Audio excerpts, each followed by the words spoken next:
Good morning once again, guys. Today we continue our discussion on the time value of money. Okay, let's have a brief review of what we have discussed so far. So last session, we looked at the process of compounding. Process of compounding means we're getting the future value of a certain amount, whether it's a single cash flow or several cash flows or an annuity. Okay, we can get the future value of those stream of cash flows. And we said that for a single cash flow, a single amount, the factor that we multiply it with is 1 plus r raised to the t. This is our compound factor. Okay, and for example, 1,000, 1 million in 20 years time at 12% is equal to 9.646 million. So we say that these are equivalent values. And we're indifferent to whether choosing 1 million or 9.64 million. So we're saying that they're just equivalent values. So indifferent tayo kung pipiliin natin itong 1 million or 9.646 million in 20 years at 12%. Okay? Of course, if other factors will be considered, medyo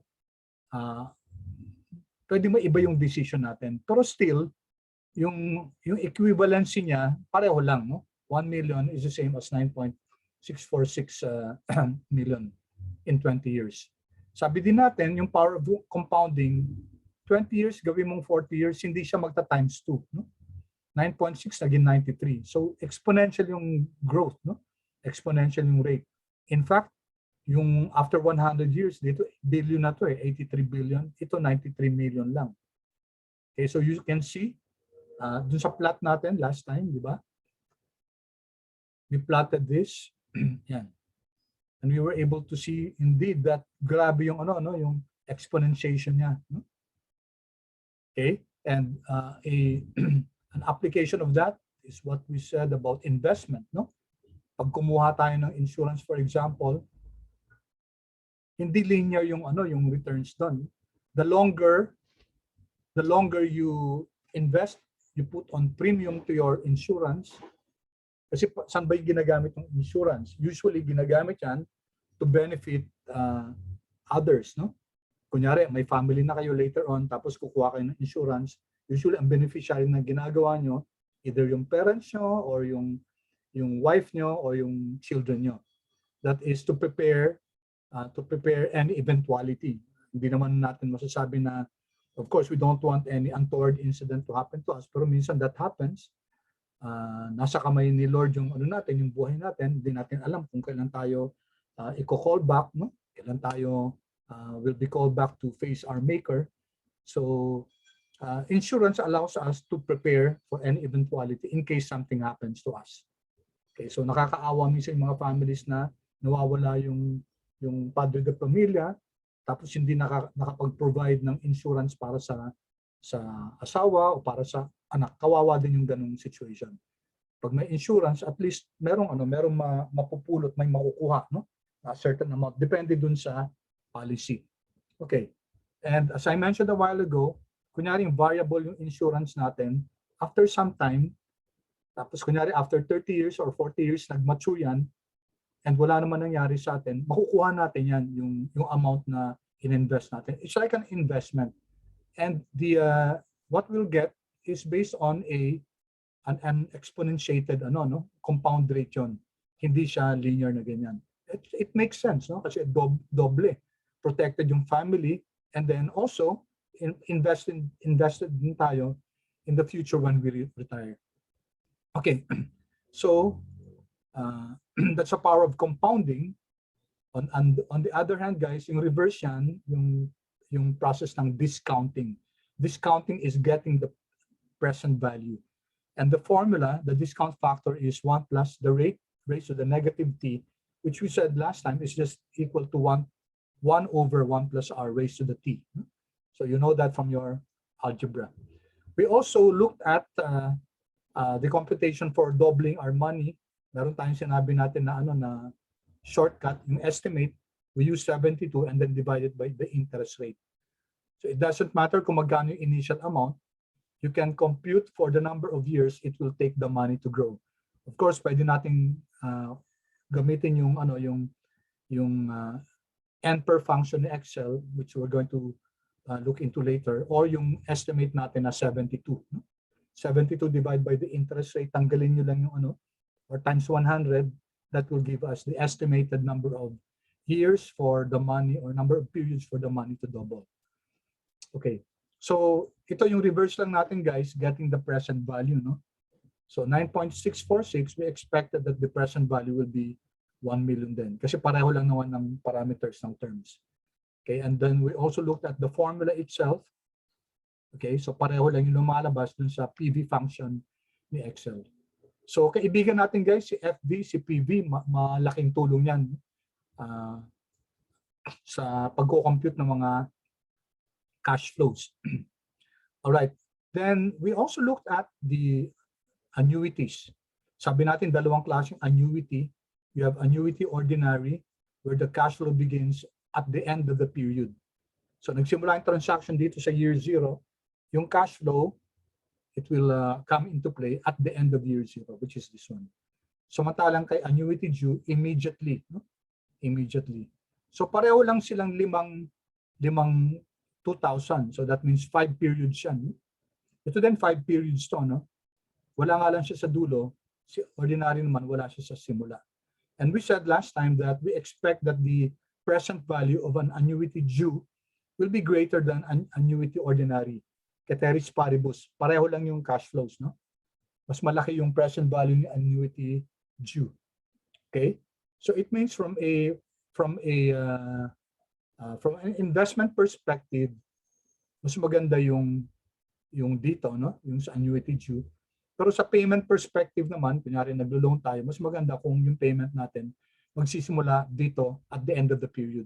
Ganito kadalasan guys pag mga loans, no? Housing loan or consumer loans, maglo-loan tayo ng kotse, maglo-loan tayo for computer, maglo-loan for any other item, usually annuity ordinary yan. Okay. So last time, what we did was to compute for this. Ang gusto natin malaman, magkano yung present value ng isang annuity. Ito, annuity ordinary kasi nagsimula yung cash flow at the end of the period. Then 100, guys, 130 periods, no? So this is an annuity. Ngayon, kunyari, natanggalan ng isa dyan, hindi na annuity yan, ha? Ang annuity na lang dyan, yung up to 23. So dapat, hindi napapatid yung stream of cash flows. Okay, so how do we compute for the present value of this? Sabi natin, 2 ways yung tinignan natin last time. Unang-una, convert each of the single cash flow to its present value. Kasi hindi natin pwedeng ma-add itong mga to, no? We cannot add them. We cannot add these cash flows kasi they belong to different time frames. Therefore, guys, we will be violating the principle of the time value of money pag in-add natin sila. So ang remedy, i-convert. Kunin natin present value. So this is what we did last time. Kinumpute natin yung present values na bawat isa dito, one formula, copy to the right, and then we added them. Okay, pwede na natin i-add kasi, in fact, dapat ito dito, pwede ito dito. So 942.69, equivalent cash flow yun. So yung 100 pesos every year for the next 30 years, starting next year, after now, 1 year from now, that's equivalent to 942.69.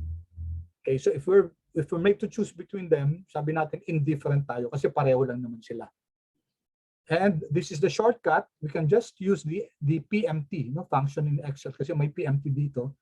So yung PMT natin dito 100 for 30 years, no? And per is 30 years, and then rate is 10%. And you'll get the same answer, 942.69 din. Okay, of course, mas madali itong function na to. No? Kasi isang formula lang, ito kasi isa-isa yan eh. Tapos i-add pa natin. Okay, and the same thing we did here, guys, dito sa annuity due. Okay, so dito, immediately yung 100 pesos. No? Tapos, nag-end siya sa 29. Although nag-end siya sa 29, guys, ang period din ito, 30 din ha, itong annuity or annuity due. You might be tempted to think, 29 lang siya kasi nagtapos siya sa 29. No. Okay? It's an annuity So, annuity due, ang periods niya will be the last payment plus 1. So, pareho lang sila yung annuity due at saka annuity ordinary. Pareho lang sila ng periods na 30. The only difference is that yung annuity due, may 100 kagad siya. Tapos si annuity ordinary, wala, no? Wala siya dito. Wala siyang 100 sa simula, pero may 100 siya sa dulo. All right, so we computed for the present value of this annuity ordinary. Okay, we use also yung PV function. Okay, PV function, it turns out to be 1036.96, and as expected, it's greater than 942.69. And then we also use the PV function of Excel, where gagamitin natin yung rate, PV function, rate N per 30 din to, no? Guys, yung N per na to, AB21, that should also be 30. Common mistake dito, pag annuity due, ang tinitingnan lang yung end of the cash flow. Hindi, guys. And then R22 is PMT, yung 100. And then dito, importante, ilalagay natin 1 dun sa type. Walang future value. Okay? Pero yung type, guys, 1. Otherwise, pag hindi natin linagyan ng 1 to, what will happen? Magiging annuity ordinary siya. Magiging pareho lang ng 942.69. Okay, mamaya na, Venice, have your attendance check later. No? Okay, so any questions so far dito sa annuity natin, guys? Yes, Marian? Sir, ano po ulit yung rate for that? Rate table? is 10%. Ito, linagay natin sa text. No? For example lang po yan. Yeah, example lang to. Thank you, sir. Okay, thank you. Any other questions, guys? Sir, pwede pa kita ulit ng formula. Okay. Yung sa PV po. Formula saan? Sa? Yung in-input nyo po. This I'm one? copying it lang po, yeah. Anong cell? Q24? Diyan po, yung sa Excel function. Can you double tap it? This one? Apo, paki-double, yan. Wait lang.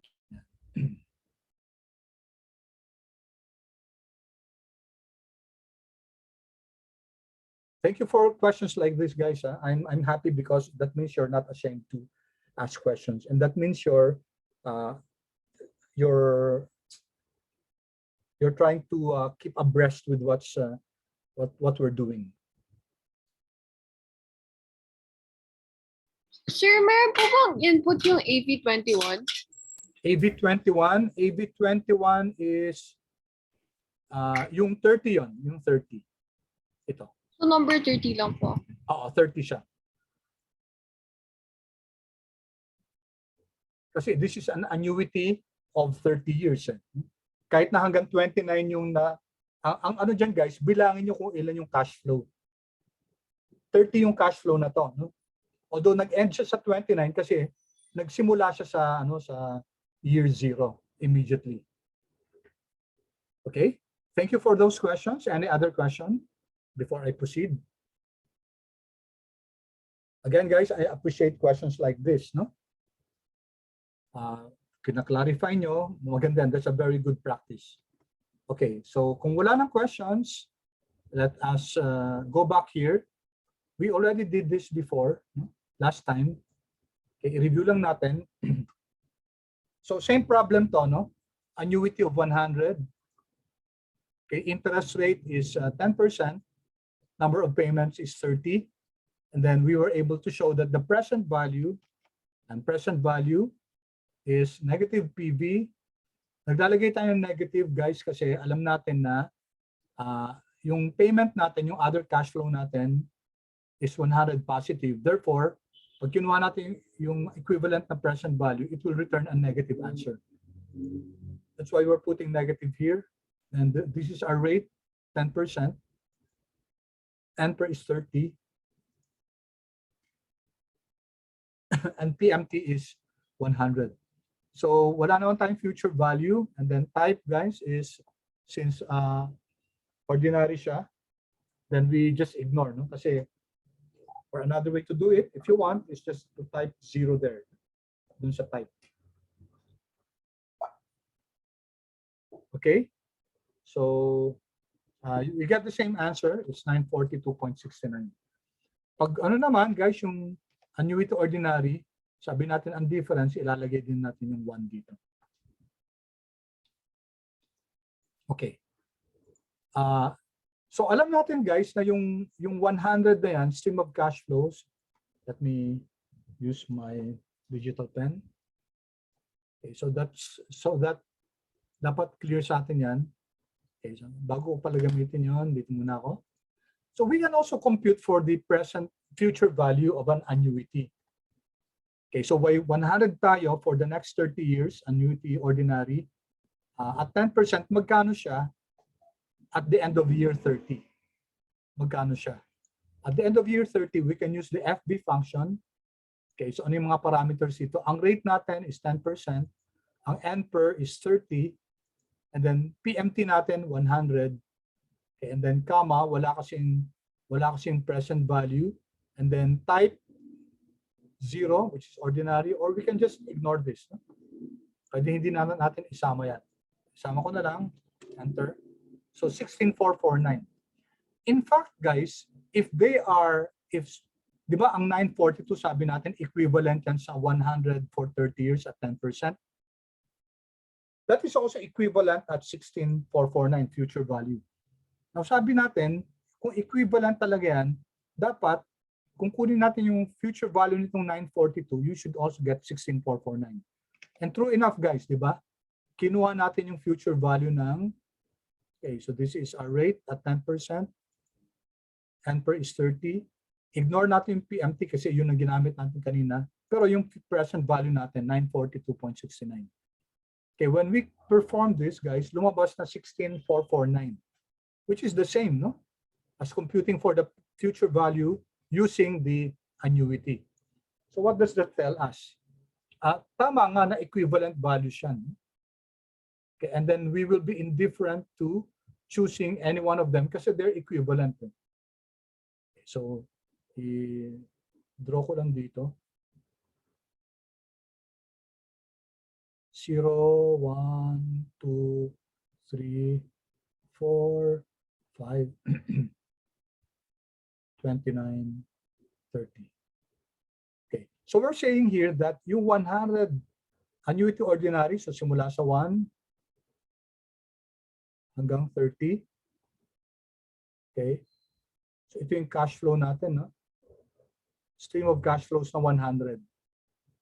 So 100 yan, guys, for the next 30 years. No? And then it's just the same as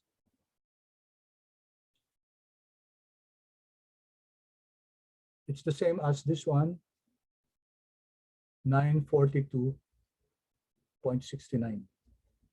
It's the same as this. And it's the same as this one. Future value dito, 16,449.40.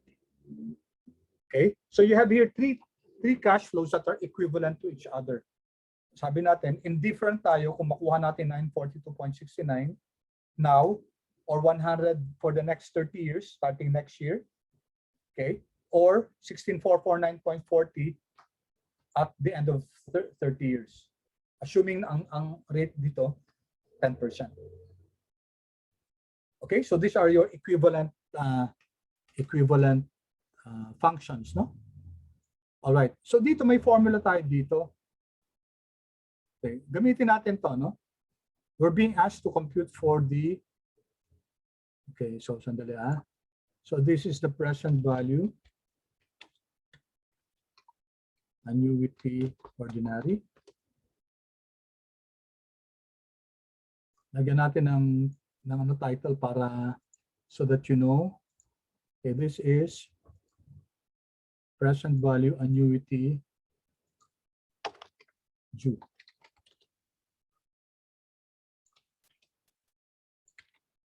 Annuity ordinary, and formula. Okay, so here, compute natin, guys, yung ano, format ko ito. Okay, compute natin yung present value annuity ordinary, ito, no? Here. Present value is equal to P, which is the payment. And then 1 minus 1 plus r to the negative n over r. Lagyan natin ang pangalan to. No? So I'll call this one, I'll give it a name P. Enter. Interest rate. Okay, hindi niya tinatanggap yung r, so I'll call it rate. No? Small letters, no? Rate. Enter. And then itong 30 na to, let's use the formula N. Okay, so tingnan natin guys, may pangalan to P. Ito, rate.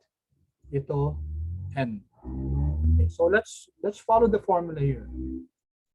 So present value niya is equal to, again, this is P, no? And we named our annuity P. I can just type P. Ayan, so andiyan na si P, no? Ayan, si P natin. P. And then times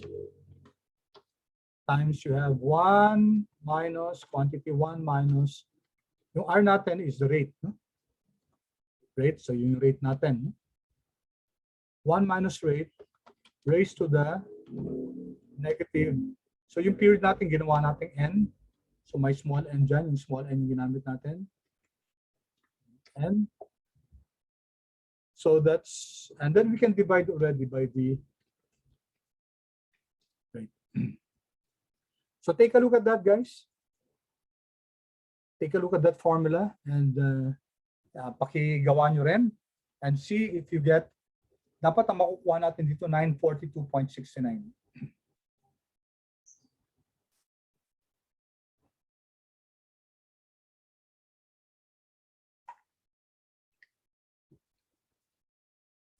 Okay, I'll give you a minute, guys. And paki-chat, guys. Yes, kung nakuha nyo yung 942.69 or no, kung hindi.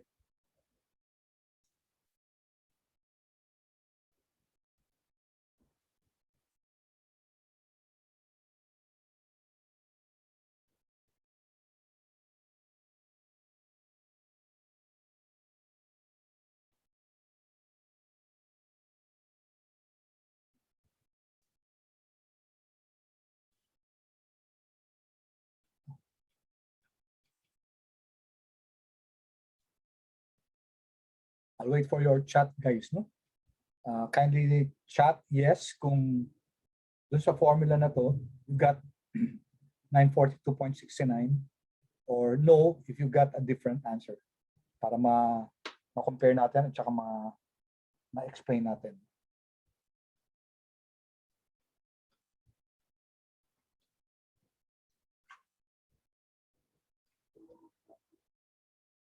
I'm getting 2 responses pa lang. Let's wait for your classmates. Sana umabot tayo ng 20 responses.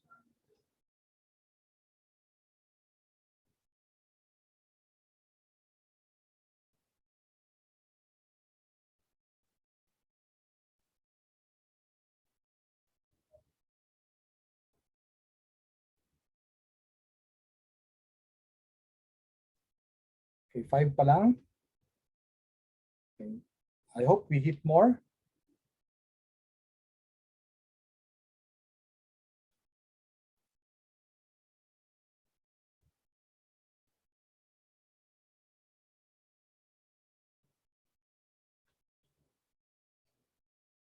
Okay, keep on coming, guys. 7 na.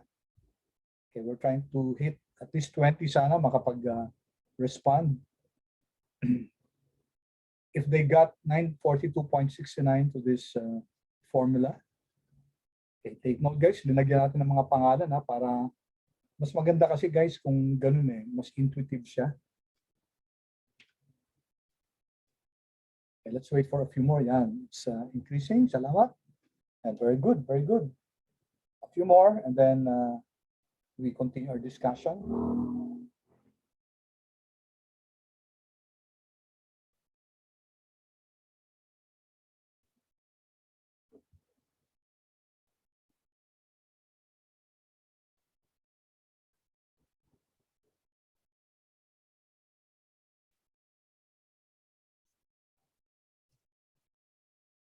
Konti na lang.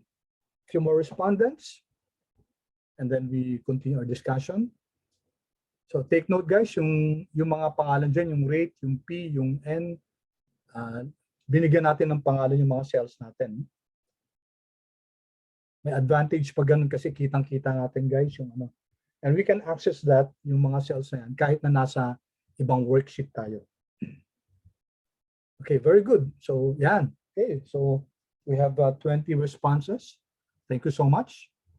Okay, so let me check yung mga responses nyo. Yes, got it. Okay, good, good. Happy about that. Yes, very good. All right.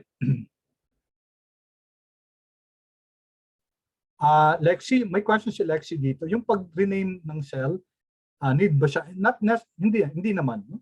Not necessarily. So you can do that or pwedeng hindi rin. I just find it more intuitive no? Pag linalagyan natin ng name para nakikita natin yung ano yung formula natin kaysa yung generic na kunyari yung rate. No? Yung rate is yan B32. Okay? So for me, I find it of course depende yan sa ano sa preference. I find this for me more intuitive kasi nakikita ko yung ano mismo yung pangalan. Okay? So enter. Oops, bakit mali? Mali yata ako. Ano mali ko dito? Times. So I'm getting the present value. P times 1 minus, sorry, 1 plus pala to. Mali. 1 plus. Yan, 1 plus R. 1 plus the rate. So that's 1 plus R. Okay, 942.6. So tama na.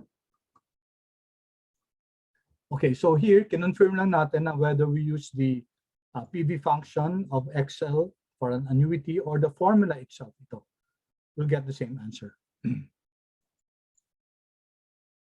Okay. All right, so let's go here. Next, ito. Dito naman guys, ang sinosolve natin yung yung annuity, no? Yung P mismo. Yung PMT. So sabi sa atin, given sa atin yung yung equivalent na present value o yung future value. And per natin 30 interest rate. Okay, so how do you compute for the annuity? Of course, guys, anong function yun? Yung annuity. Thank you, Grace. Yeah. Salamat, tama, plus dapat. Okay, annuity guys, anong function natin dito? Siyempre, PMT. Okay, so I'll give you 1 minute guys to compute for the annuity. Expected natin guys, dapat ang annuity niyan 100. No?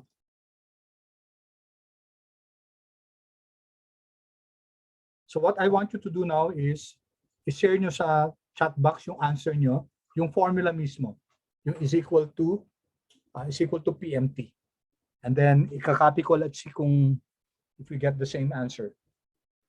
We know that the answer should be 100. 100 dapat yung annuity natin.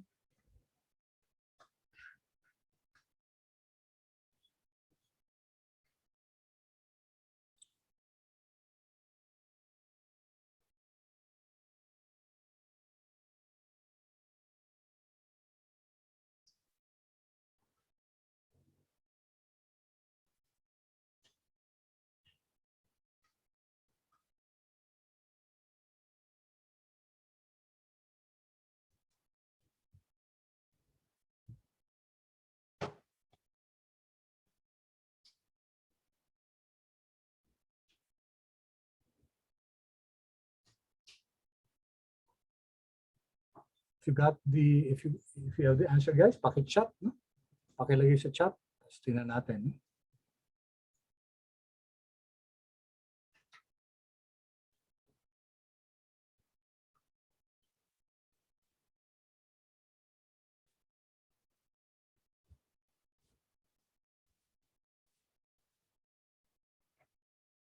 I'm waiting for your answers.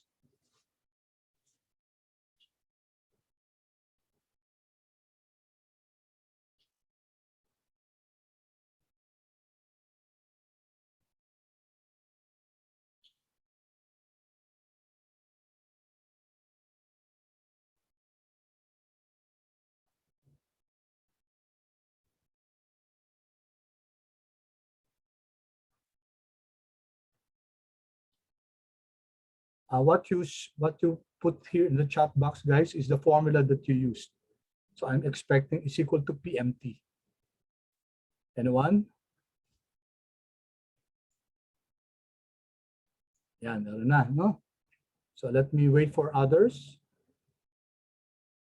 Sana maka 5 man lang tayo dito.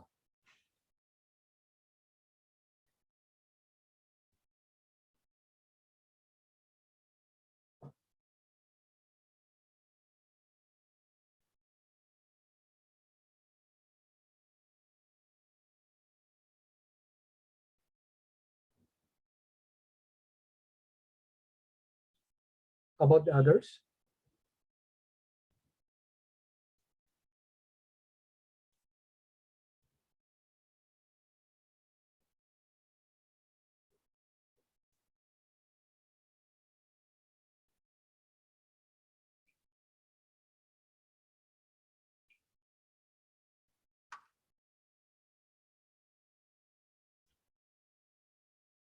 Yan, dalawa na. Let me check. Okay. So, ang ginamit nyo, Ron, at saka Marion, ang ginamit nyo yung formula, no? Okay. So, si Ron at saka si Marion, they use the formula. Okay, so we'll go back to this. Ang gamitin muna natin, guys, yung PMT, ha? Okay, so, pero kunin natin mamaya ang answer ni Ron at saka ni Marion. So, if it's PMT, so we have here, okay, since positive yung mga cash flows natin dito, negative PMT, okay, our rate is, gamitin natin yung rate, pareho lang naman, ano? Yung rate natin, 10%. Let me use the, so it's yung rate natin, 10% din naman siya, rate. N per is N.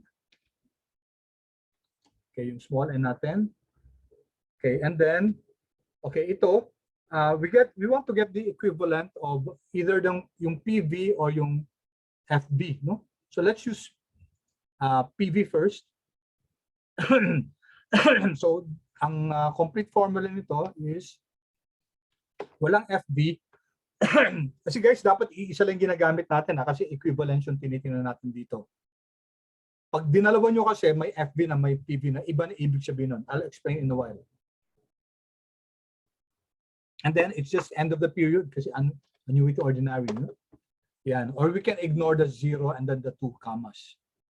So we get here, we're expected to get 100. Yan. 100 to. So this is the PMT using the PV. What about, what if we use the PMT using the future value? Okay, so this is equal to negative PMT. Our rate is yung rate natin, rate, comma, N per natin is small n. Oops, sorry.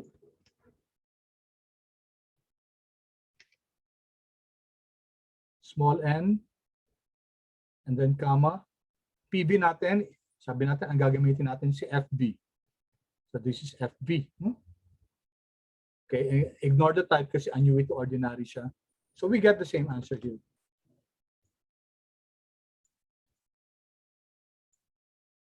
So this is our annuity using the future value. So, lagyan natin ng ano to, ng mga ano. Yeah. Okay?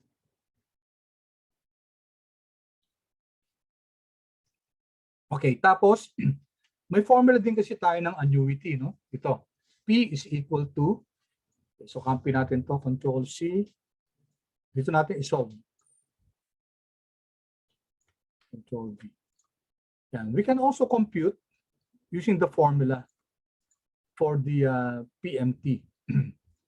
Okay, lagyan lang natin ng mga pangalan. May R na tayo. Yung PV wala pa tayong pangalan. Lagyan natin ng pangalan to. And so I'm going to put here PV. Okay. In this formula, we're using PV. May formula din na using FB. So you have several ways to compute for this. Okay, so dito lagyan natin, no? I'm going to put it where? Dito na lang. So this is equal to R. So that's rate. Rate times PV. Di ba meron na tayong PV. Take note guys, ito yung pangalan, ito yung function. So make sure you choose the name, no? Yan, PV. And then we divided by what? 1 minus 1 minus quantity, 1 minus your rate. Okay, your rate raised to the negative n. Okay, then we close this. There. Okay. Sige nga guys, paki-check kung if you get 100 using the formula.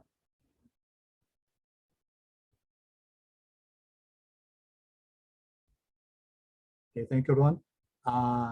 May di-discuss tayo yung shinare ni Gianna. Okay. Nag-copy yung formula ni Gianna. May ko lang dito. Oops, bakit mali yung formula ko? Rate times PV, okay, divided by 1. Mali na naman ako. Dapat plus to. 1 plus R, no? Raised to the, okay. So I got 100. Did you get 100, guys?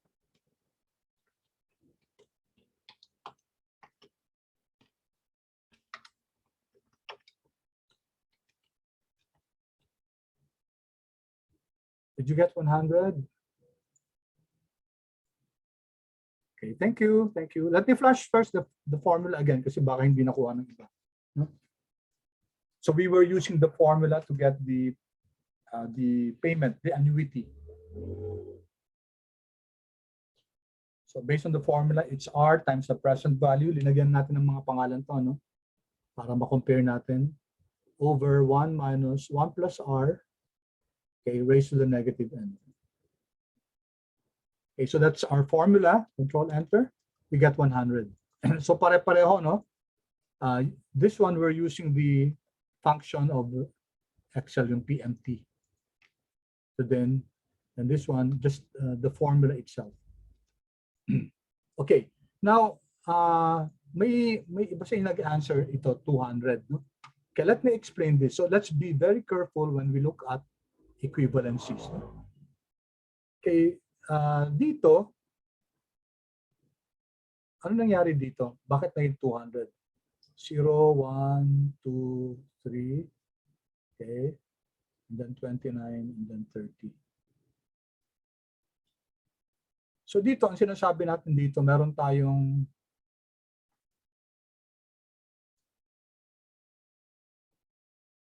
$942.69 here.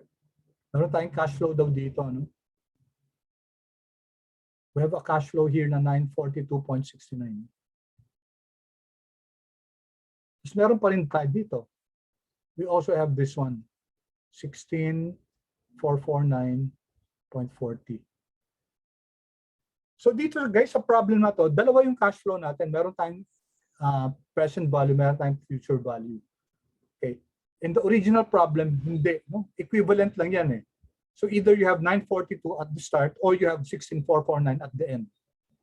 Okay, either or yan. Dito naman, anong nangyari sa formula na to? You have 942 at the beginning and you have 16,449 at the end. So ang tanong dito, kung ganun yung cash flow natin, ano daw yung magiging annuity niyan? Equivalent na annuity. Ano tong P na to? Yung annuity natin. So, we can compute that using kay ano,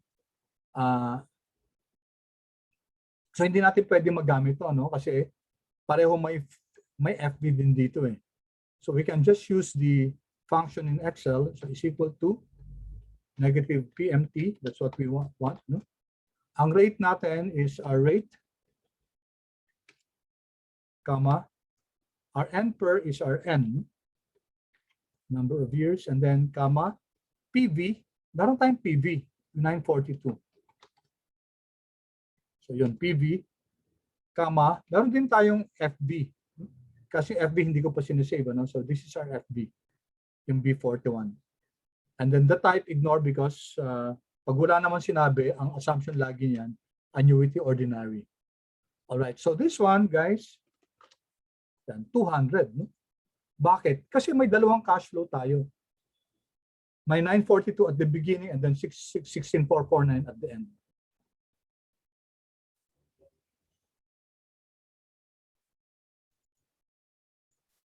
Okay, so this is PMT if both PV and FV are present.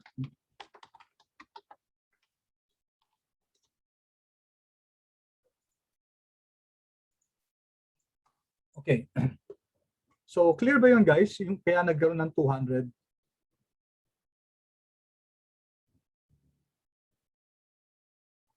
Okay. So thank you, Lexi. No? Okay. So I hope clear yan, guys. Ha? So unless sinabi sa inyo na may cash flow at the beginning and cash flow at the end, what's the equivalent P? Ito yung gagamitin natin. Pero actually, iisa lang yan, no? Either 942.69 or 16449. Okay? All right. So I hope that's clear. Okay. So let's go here. Ngayon naman, ito. Ang kino-compute sa atin, so meron na naman tayong, okay, meron tayong equivalent cash flow naman, ano? We have either a present value of 942 or a future value of 16449. Tapos meron tayong annuity na 100 at 10%. Ilang years, guys? Kunyari gamitin natin si annuity and present value. Tapos pwede rin annuity and future value. But you should be able to get the NPER. NPER ang gagamitin natin dito. And alam natin ang NPER dapat natin dito 30 years. Okay? Secondly, guys, ito. No? Hanapin natin yung rate of return. Okay? If you have 942 now, and it's equivalent to 100 every year for 30 years, ilan yung annual rate nun? Or if you have 16449 after 30 years, and it's equivalent to 100 every year for 30 years, ilan yung annual rate nun? Ito alam natin na 10% to. Alam din natin na 30 years to. But I want you to first compute for that. Itong dalawang to, I'll give you 2 minutes. Okay? I'll give you 2 minutes and then we'll discuss. No? We'll discuss. Okay? So, I'll pause share muna. I'm going to do it also. Pause record.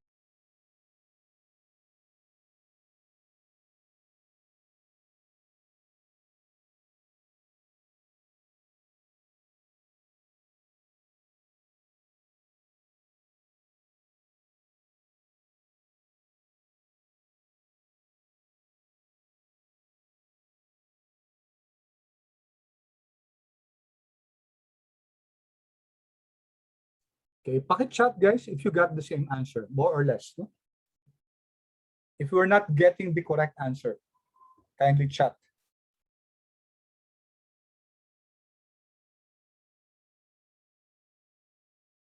Yes, to signify that you are not getting the correct answer.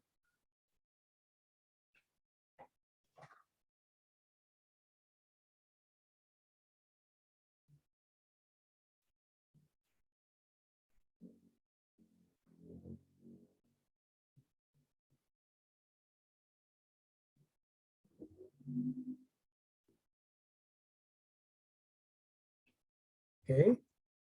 Merong tatlo na nag-chat. Yes, yeah, oh, good, good. Yes, good, good. Salamat, ha. Yung iba, guys. Diana, yes, Francine. Okay, Marion, okay. How about the rest, guys? Are you just like us, guys, na hindi namin nakukuha yung answer?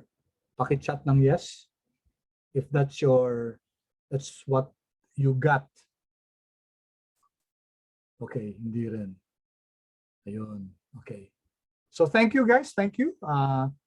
Ayaw, okay. Thank you so much, guys, for the inputs. No? Ayan, good, good. Kasi opportunity to learn to. No? Okay, sige. Okay, I'm going to pause share muna. Tapos may gagawin ako guys. Tapos naka-pause ako ngayon, ano? Tapos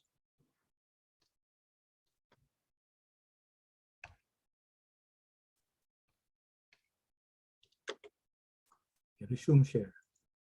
Take a look now, guys. I did something na which corrected the answer. Ang hirap ah. Thank you, Benis, for the comments.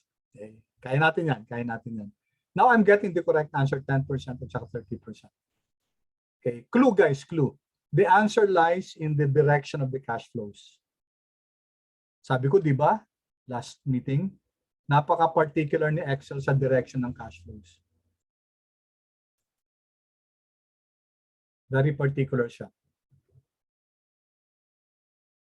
Okay, sige. I-discuss ko ah. So dito is equal to annual rate. Rate ang gagamitin natin, no? Yung rate na function. Yan, rate. Okay, N per natin, we can use the N, diba? N. PMT natin, we already gave it a name P. Right? Let's use, so kino-compare natin guys yung PMT at saka yung PV dito, no? Or PMT at saka FV. Let's first use the PV. PV. Kasi may PV na tayo, no? Binigyan natin ng pangalan, yung PV. Okay. And then FV guys, hindi natin pwede magamit yan kasi ang equivalency natin yung ano lang, yung annuity at saka yung ano, yung present value. Or pag gamitin natin si FV, wag natin gagamitin si PV. The type guys is so FV wala. Type is alam naman natin 0. Okay? And then guess, ignore the guess. Explain ko na lang mamaya yan. Okay, so let's take a look at this answer. Mali pa rin, no? Number. Okay, why? Kasi this is we're telling Excel, bigyan mo nga ako ng rate na ang P ko 100, tapos ang PV ko 942.69. Ayun, thank you. Thank you. May sinabi si Karen dito, no? Okay, so parehong positive na cash flow to, guys. Wala naman transaction na bibigyan tayo ngayon ng 942.69 tapos over 30 years bibigyan din tayo ng tigo 100. Hindi pa pwede. Okay, di ba sabi natin very particular si Excel dun sa direction ng cash flows. So either one of them should be negative. Pwede negative yung ano yung annuity natin, pwedeng negative to, tapos positive tong isa. Or pwedeng negative tong PV, negative to, positive naman yung PMT. Sige nga guys, you tried that.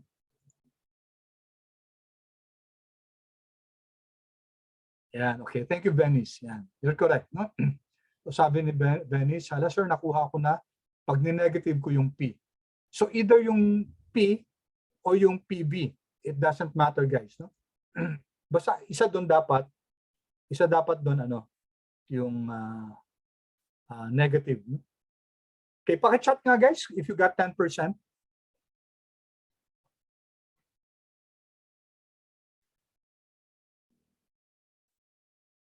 Yeah, good.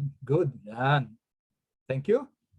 Thank you so much, guys. So careful tayo, guys, pag gumagamit tayo ng money functions sa Excel. Very specific siya dun sa direction ng cash flow. So ang sinasabi lang niya sa atin dito, hindi pa pwedeng parehong positive yan. Okay? That will come in handy, guys, pag nag-bunch tayo, no? Hindi ko lang alam kung makakapag-bunch tayo kasi may mga nagbabago yung direction ng cash flow dun eh. Okay. So this is correct already, 10%. Now, ito naman, ginamit ko dito yung annuity at saka yung future value. Sabi natin, pag negative natin si P, dapat positive si present value or future value. You'll get the same answer. There, 10%.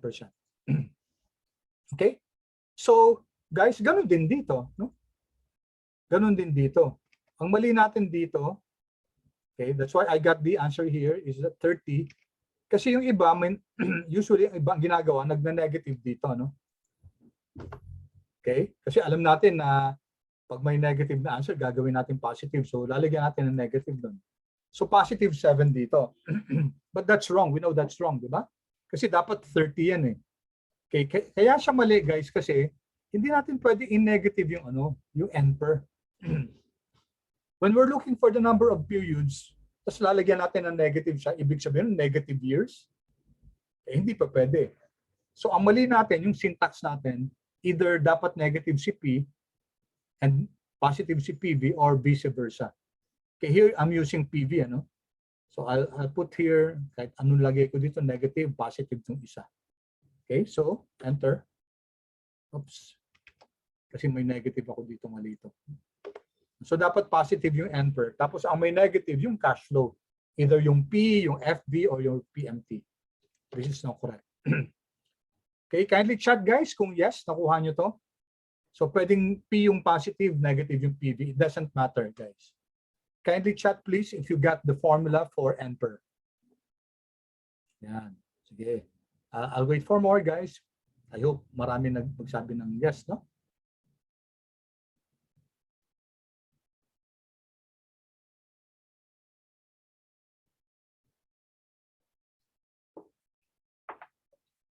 Very good. So, mga 9 pa lang. I'll wait for more, guys. Let's give more time for your classmates to key in the formula.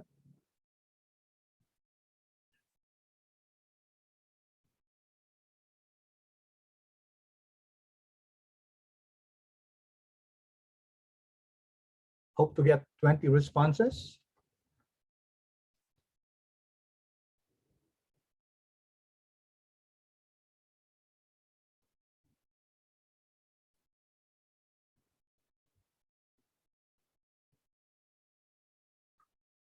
Eleven pa lang.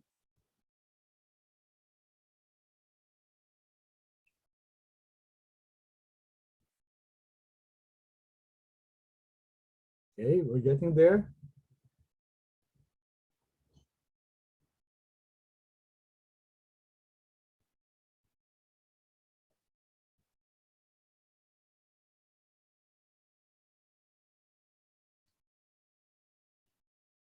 There's a few more respondents, guys.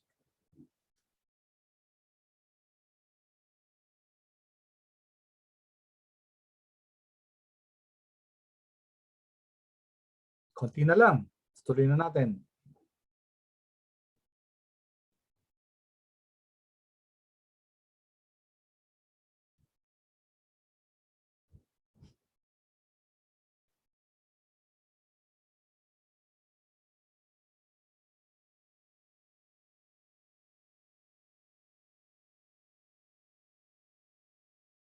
Okay, just a few more seconds and then we continue.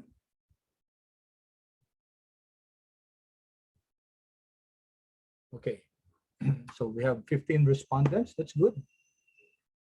Okay, so okay na tayo dito, no? Alright, I hope clear guys yung natin, yung paggamit ng lalo na guys pag ang ginagamitan natin yung rate at saka n-per. Yung pag FV, PV, no problem yung paggamit ng negative dun sa harap.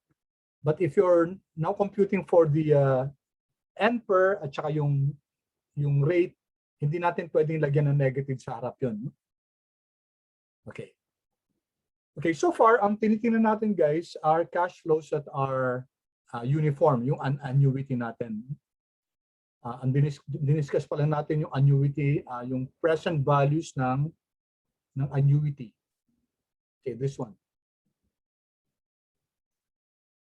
However, may mga cash flows guys na hindi naman annuity. For example, ito.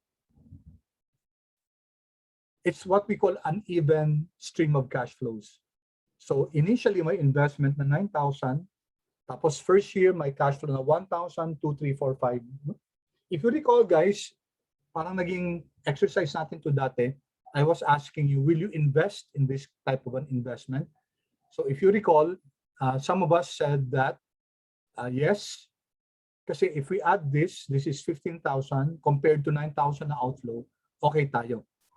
Some of you said that no, I will not kasi habang tumatagal, konti lang yung cash flow sa simula.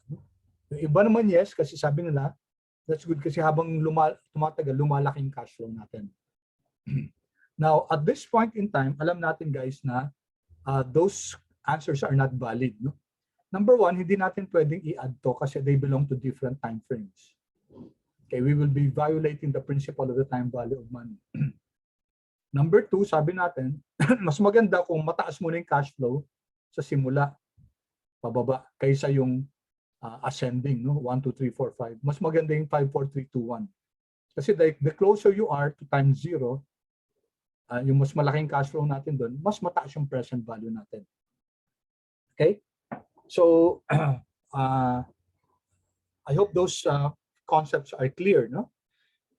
Now, in order to determine whether this project is feasible or not, kailangan ma-compute natin yung measure na kailangan ma-convert natin muna sila in present values. No? So itong 9,000 na now, no, it's equivalent to ang present value ng 9,000. Siyempre, kasi parehong time frame yan, 9,000 naman yan. Now, itong 1,000 after 1 year, it's equivalent to 909 today. Yung 5,000 in 5 years' time is equivalent to 3,104.61. Assuming, guys, that the return is equal to the weighted average cost of capital. So dito, linagyan ko na ng pangalan to. If you can see the name box, guys, WAC na nakalagay dito. No? So how did we compute for the present value? Well, alam natin yan. Present value is we just use the negative PV, negative para maging positive yung answer natin. Ang rate natin is the WAC, no? Weighted average cost of capital. N per natin, we know is, ito yung N per natin, yung corresponding na year. Okay? And then, PMT, hindi naman PMT to, so ignore natin PMT. It's the future value. Kasi we're looking for the present value, then therefore, ang mga values na tinitingnan natin yung mga future values. Okay? So, we just copy the formula down. Okay, so ito na yun, guys. Ito na yung mga present values natin. Since they are now in present values, we can now add these values. Okay, and there's a special name for that. Ang tawag sa kanya, okay, so the net present value, guys, is the sum of all your present values. So if I sum this up, sum ng lahat ng values, it's 1652.59. And we said, ito yung ano, guys, ang answer. Should we invest in this project? The answer is yes. Bakit? Kasi the net present value is positive. So the decision rule in any investment like this, capital budgeting investment, is that if the net present value is positive, then we should push through with the subject. Okay yung project. Okay. So the net present value is obtained by this formula. The sum, so sulat natin NPV is net present value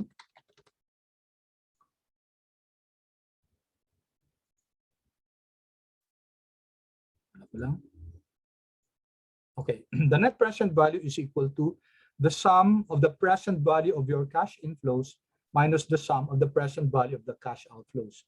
Notice, guys, na valid yung formula na to kasi we're adding all the present values and then subtract with the present value of the outflow. So this formula is acceptable, no? Kasi ang ina-add natin dito lahat mga present values. They're pegged at the same time frame. Okay, so the present value of your cash inflows is simply the sum of your positive values. Take note, I didn't use this, no? Hindi ito yung in-add ko. Ang in-add ko yung mga present values. Alright? And then the present value of your outflow, dito iisa lang, 9,000. Okay, so outflow natin, present value 9,000. Inflow natin, 10,652. So is this valid or not? We can now add this. Sum na lang kasi negative naman yung outflow natin. Okay, 1652, 1652. Okay, decision rule, guys. Is the project okay or not? The project is okay by virtue of having a positive net present value. Kasi di ba pag net present value, guys, ang kinocompute natin, lahat ng present value ng inflows minus present value ng outflows. And the decision rule is that if the net present value is positive, go push through with the project. Okay? Another way to look at it, guys, is not the net present value, but the net future value. So I'll just copy this. Control C, i-copy ko na lang dito. Control V. Okay, so papalitan ko na lang to ng mga pangalan. So this should be yung present, dapat future to. Future. Okay. And dito yung mga, palitan ko lang ha. Let's see. Okay. Highlight this, then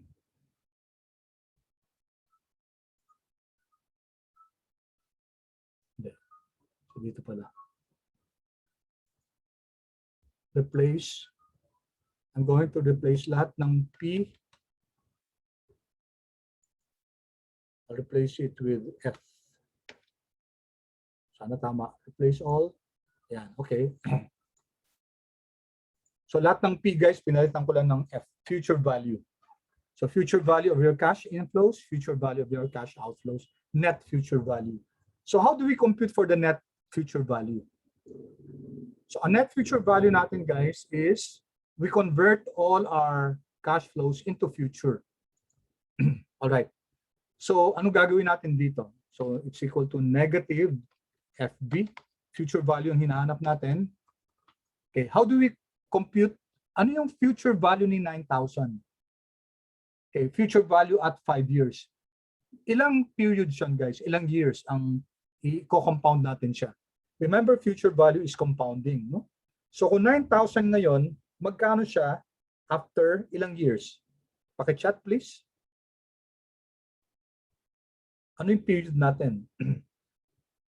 As I said guys, we're looking at it. Magkano yung ano niya? Ang future natin dito yung 5th year, no? After 5 years. So ilan yung period ng compounding nitong 9,000? How many years?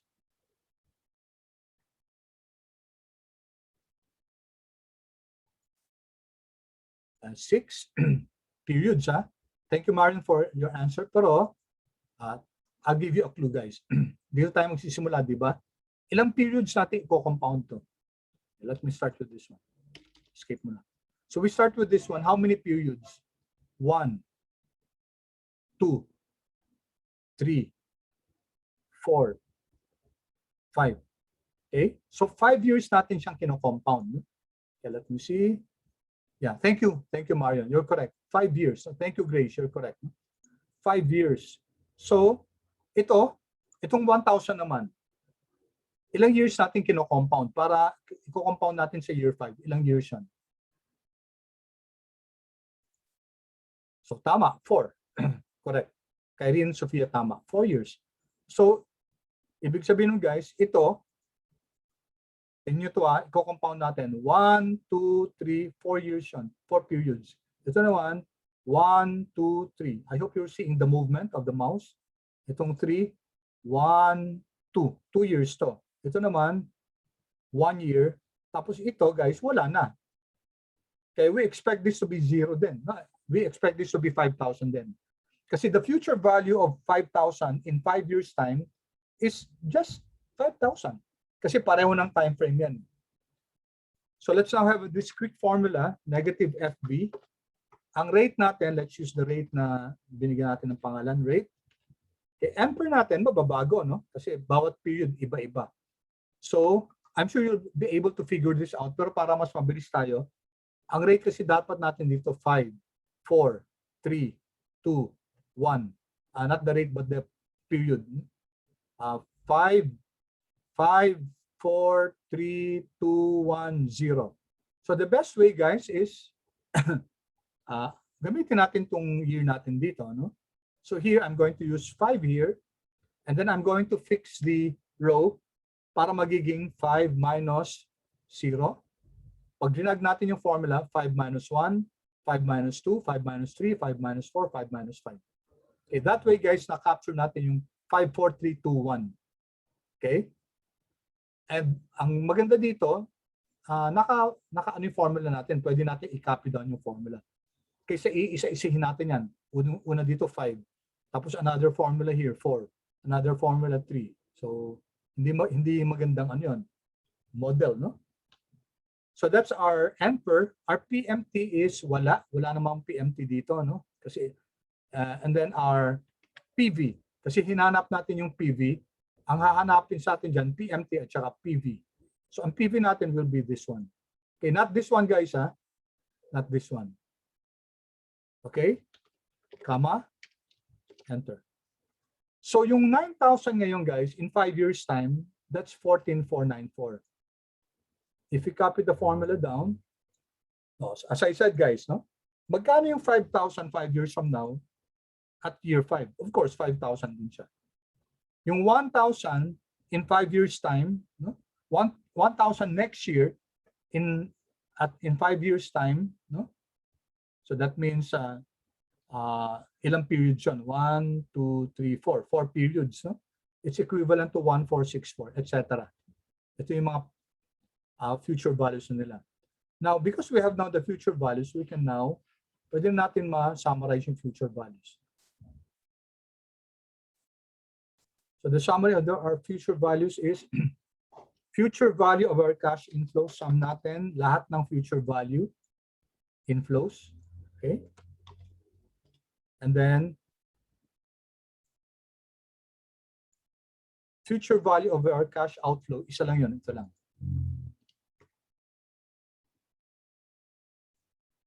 We sum this up is equal to sum. Sum nitong dalawa. Nice. Okay, 2661.51. Okay, so is this project okay based on net future value? Yes. If the net present value or the net future value are positive, then okay yung project. Okay, now let's validate. Ang ibig sabihin nitong 1652 na to guys, we can replace all of this. No? Itong lahat ng cash flow na to, equivalent lang yan sa 1652 at year 0. Okay, ulitin ko 9,000, negative 9, positive 1, 2, 3, 4, 5. We replace it with one equivalent figure, 1652.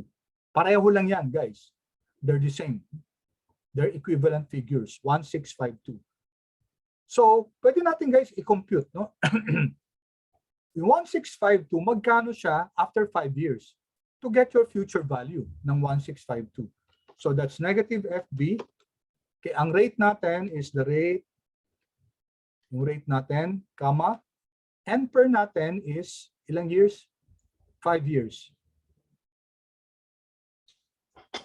Okay, 5 years.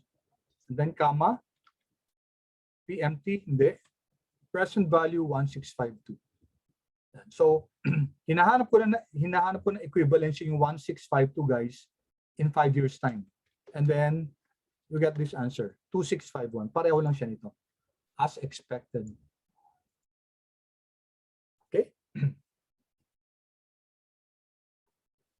That's your net future value.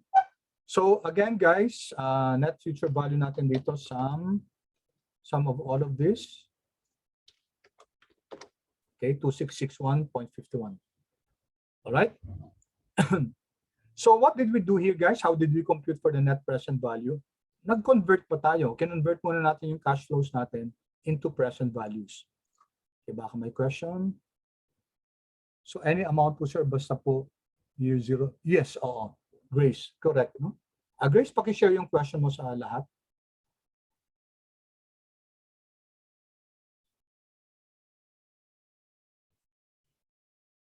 Okay, thank you.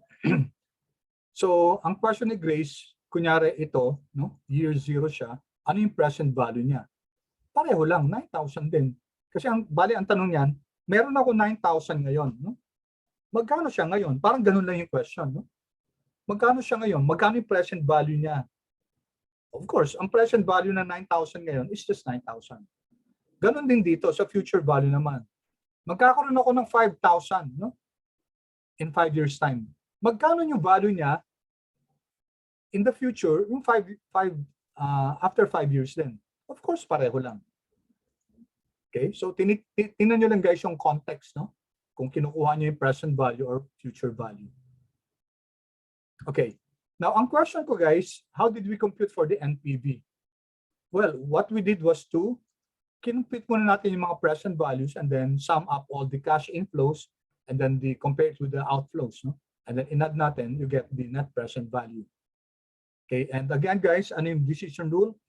Net present value, pag positive siya, okay yung project. So should the company proceed with this project? Yes, because its net present value is greater than 0, 16.52. There's an easier function in Excel. May function sa Excel na NPV. NPV. Yan. Kaso guys, tingnan muna natin ha. Take note of this. The net present value function in Excel returns the net present value of an investment based on a discount rate and a series of what? Series of future payments. So dito nagkamali sila Bill Gates, no? Kasi ang NPV dapat kasama dapat yung value ngayon, no? Yung cash flow ngayon, yung present value. But they arrange this in such a way that ang kasama lang yung future payments. In other words, guys, pag gagamitin natin yung NPV function ng Excel, hindi kasama si negative 9,000. Dapat yung future lang. So starting with year 1 hanggang year 5. Kasi pag sinama natin, okay, open parenthesis, ang rate natin is just the rate. And then yung values natin, lahat ng cash flows natin. Pag sinama natin yung 9,000, which is now, okay, you'll get a different answer. It's 1502.35. So mali. Hindi siya 1652.59. Okay? So to correct that, guys, mali ito. Hindi natin isasama si year 0 kasi ang sabi niya ang paggamit lang ng ng NPV dapat future. So dapat kasama lang yung 1,000 hanggang 5,000. Hindi kasama tong present value nito. But if we do that, guys, plus, okay, hindi to NPV. This is just the present value of your cash inflows. Okay, so technically, guys, yung NPV function in Excel will just give us the present value, the sum of the present value of your cash inflows. So that's starting with year 1. So in order to convert this into a present value talaga, net present value, kailangan idagdag natin yung year 0. Now we can add year 0 kasi present value yan eh. Ito present values na rin to. No? Converted na to, yung NPV na to, it converts it into present values plus another present value which is the present value at time 0. So okay yung formula natin. Okay, so control enter, I've got the correct answer, 1652.59. Okay, pause muna ako guys. Any questions so far? Dito sa pag-compute natin ng net present value at saka net future value.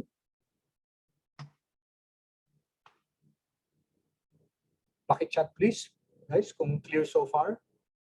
Or you want me to clarify something? Okay, Mihiya, guys.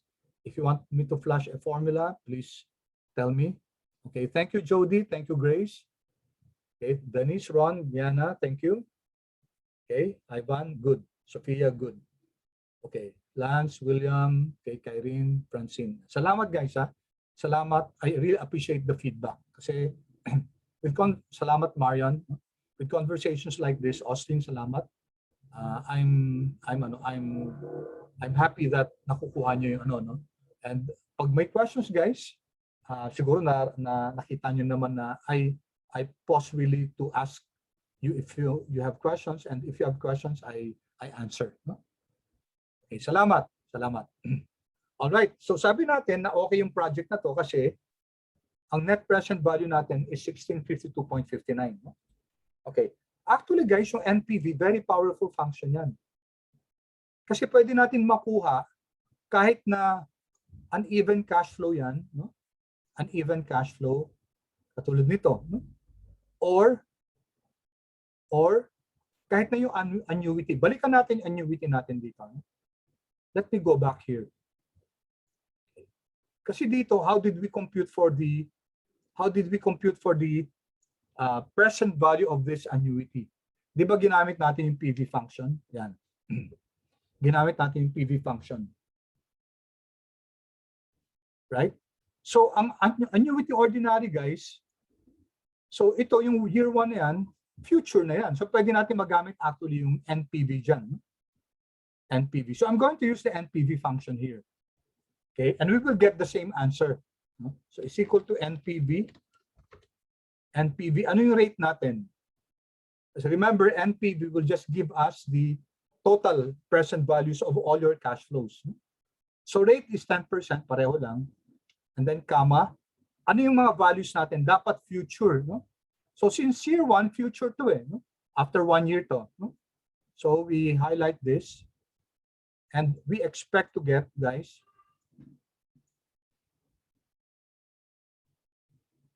I expect to get, oops. Okay. I expect to get also 942.69. Control Enter. There. Yeah. Using the NPV function, 942.69. Pag dito naman natin ginamit yan, guys, dito. Pag dito natin ginamit yan sa ano sa annuity ordinary. So this is annuity due NPV, no? NPV, tapos ang rate natin, rate is 10%, that one. Then comma. So, saan tayo magsisimula ng cash flow? Saan magsisimula? Future. So, dapat ito, guys. Ito dapat. Hindi kasama to. Kasi current to eh. So, future cash flows natin from year 1 hanggang 29. Okay, and then what do I do, guys? What do I do? Pakichat? Is this formula complete, guys? Complete na ba yan?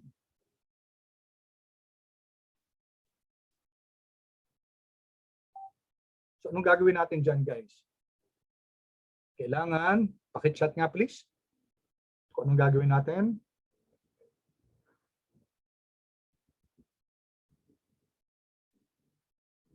Okay, chat. Yes, correct. Thank you, Francine. No? Correct. Francine, paki-share sa ano mo, sa class, yung answer mo. Yeah. Thank you, Francine. You're correct. Thank you, Marion. Yes. Kasi net present value eh. Kaso pag ginamit natin yung NPV function ng Excel, di ba? Ang sabi niya, dapat future lang yan. So hindi natin isasama to. Pero pwede natin i-add back siya. Remember, present values na to. And ito present value din naman to. So no problem with us. No? There. Okay, so gayahin ko lang yung ano nito. Format. Oops. Format painter. Yan. 1036.96. So eksakto. Parehong-pareho dun sa nakuha natin. So guys, ang pinakamabilis talaga na ano na present values, no?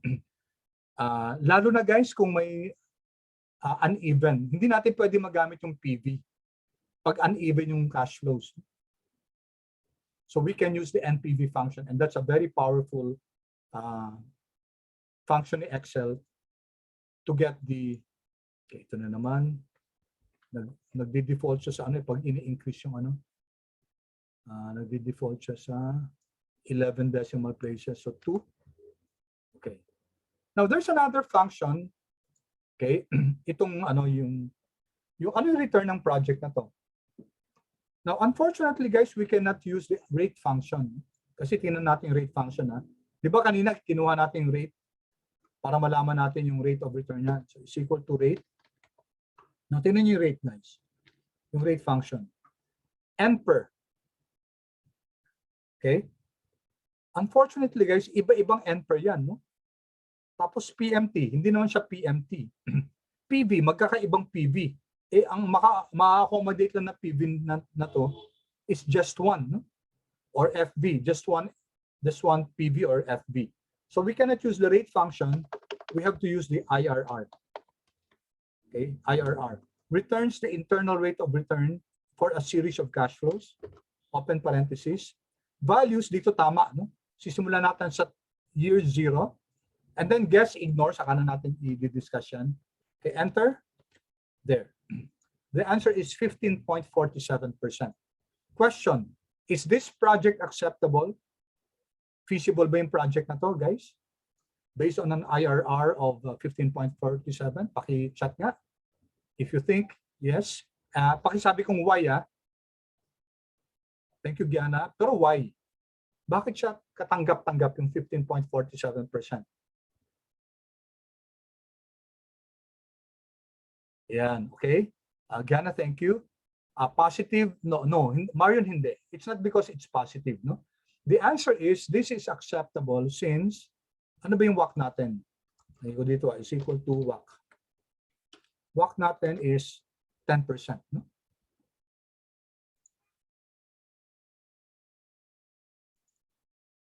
So IRR, guys, it's already time. I hope you can spare me 1 minute, no? Our IRR is 15.47 and it's greater than, yan. Thank you, Marion. Yes, you're correct. Yeah, Ron, thank you. No, mas mataas sa WACC. So that's the answer.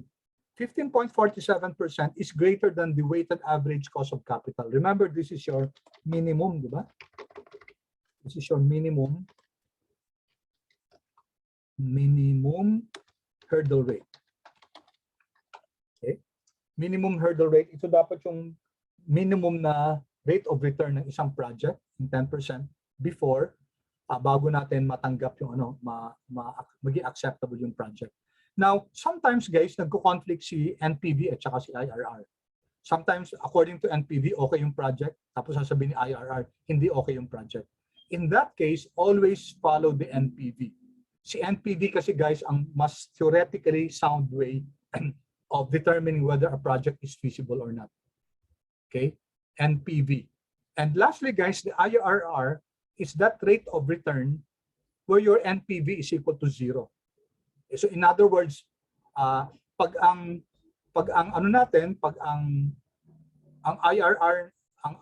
itong IRR natin is that rate of return where your NPV is just equal to 0. So let me show that, no?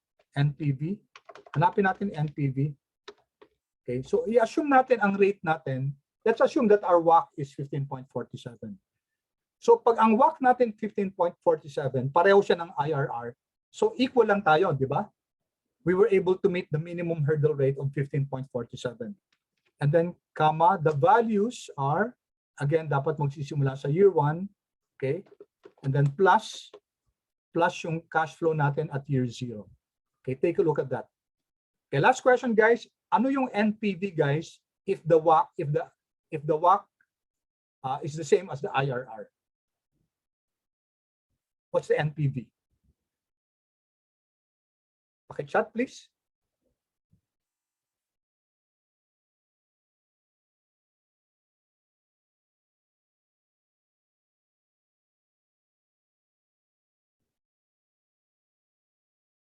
So what do we get? What's the NPV, the net present value, if the weighted average cost of capital is equal to the IRR? What do you get, guys? In other words, pareho lang yung WACC natin at saka yung IRR natin. Yan, 0. Yan, correct, no? Thank you, Diana. Correct. So what we get here is 0. Yan, ano ibig sabihin nun? Net present value natin, 0 lang. Ibig sabihin, tama-tama lang yung cash inflows natin kaysa sa cash outflows. Okay, bakit? Kasi yung yung IRR natin is the same as your WACC. Ibig sabihin, napantay lang natin yung minimum hurdle rate. So with that, if we were just able to equal, kasi tingnan nyo guys dito, di ba, ang ginamit ko dito na rate yung IRR. Supposedly yung WACC. But I said, assume natin na yung WACC natin is just the same as the IRR. Then you will get a net present value equal to 0 since the